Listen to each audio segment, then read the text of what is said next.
Hello दोस्तों, मैं हूं जय और स्वागत करता हूं आपका स्टोरी ऑफ सुपर हीरोज में।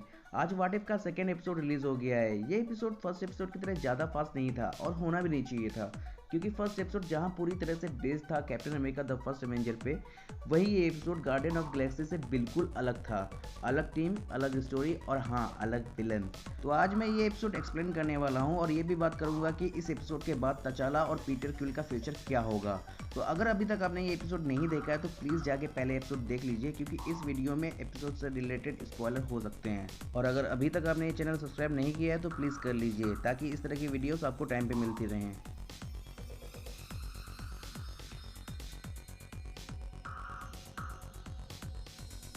ये एपिसोड शुरू होता है मोरैक से, जहाँ पे स्टार लॉर्ड यानी तचाला ऑर्ब लेने के लिए पहुँचता है और वहाँ कोरैक कुछ लोगों के साथ स्टार लॉर्ड पे अटैक कर देता है। अब यहाँ जो बात मूवी से अलग हुई वो ये थी कि कोरैक स्टार लॉर्ड का फेस देखते ही उसे पहचान लेता है, और यही नहीं, वो स्टार लॉर्ड का बहुत बड़ा फैन है। जबकि गार्डियन ऑफ गैलेक्सी में कोरैक स्टार लॉर्ड को जानता ही नहीं था। तो अब वॉचर भाई साहब हमें बताते हैं कि ये सब शुरू कैसे हुआ।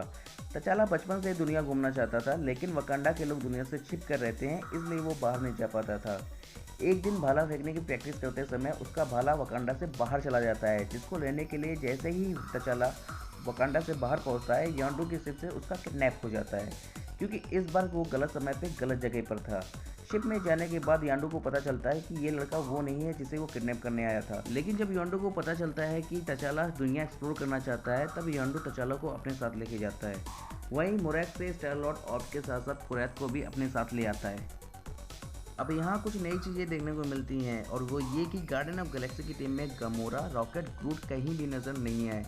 ट्रैक्स भाई साहब ने स्टार लॉर्ड के साथ सिर्फ एक सेल्फी ली और वापस इनविजिबल हो गए। बल्कि जो नज़र आए उनमें पहली थी नेबुला अपने बालों के साथ, और दूसरा था थेनोस, जिसको स्टार लॉर्ड ने समझा दिया कि भैया रिसोर्सेज को बचाने के लिए आधी पॉपुलेशन को मार देना ठीक नहीं है, और थेनोस भैया ये मानकर खून खराबे से दूर हो चुके हैं। तो अब गार्डियंस की टीम में है स्टार लॉर्ड, यान्डू, नेबुला, थेनोस, क्रैगलिन और कोरैक। इन सब के अलावा सबसे अलग बात ये थी कि यहाँ पे विलन रोनन नहीं बल्कि कलेक्टर है, जिसके नाम से लोग वैसे ही कांपते हैं जैसे मूवी में रोनन के नाम से कांपते थे, बल्कि ज़्यादा, क्योंकि यहाँ पे कलेक्टर ने थेनोस से ब्लैक ऑर्डर को भी छीन लिया है। फिर बातों ही बातों में तचाला नेबुला को बताता है कि वो घर वापस जाना चाहता था, पर उसका घर अब तबाह हो चुका है। फिर नेबुला उसे इम्बर्स ऑफ जेनेसिस के बारे में बताती है, जिसके एक ऑन से ही किसी भी नष्ट हो रहे प्लानट को बचाया जा सकता है, लेकिन वो है कलेक्टर के पास। फिर वो लोग कलेक्टर के पास जाते हैं इम्बर्स ऑफ जेनेसिस लेने, और वहाँ तचाला को कई सारे कलेक्शंस देखने को मिलते हैं, जैसे Skrull, frost ends, Howard the Duck और वकांडियन शिप। वहीं तचाला को पता चलता है कि उसका घर अभी तक तबाह नहीं हुआ है। फिर कलेक्टर से फाइट के समय हमें कलेक्टर का एक और कलेक्शन देखने को मिलता है, जिसमें कैप्टन अमेरिका के शील्ड, थॉर का म्योलनीर, हेला का हॉर्न क्राउन के साथ साथ और कई ढेर सारे वेपन्स थे। फिर कलेक्टर को हराने के बाद तचाला अपने दोस्तों के साथ वकांडा वापस आ जाता है। तो अब तचाला के वापस आ चुका है तो वो ब्लैक पैंथर बन सकता है, लेकिन वहीं पीटर क्विल को लेने उसका बाप ईगो खुद आता है।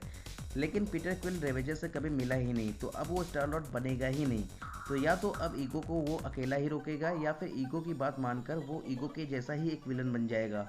तो दोस्तों, ये था व्हाट इफ के दूसरे एपिसोड का एक्सप्लेनेशन। अगर आपको ये वीडियो पसंद आई हो तो इसे लाइक करें। अगर आपको कोई और डिटेल पता चलती है इस एपिसोड से रिलेटेड तो उसे कमेंट सेक्शन में ज़रूर बताएं, और इस तरह के कंटेंट के लिए हमारे चैनल को सब्सक्राइब करना ना भूलें। Thank you.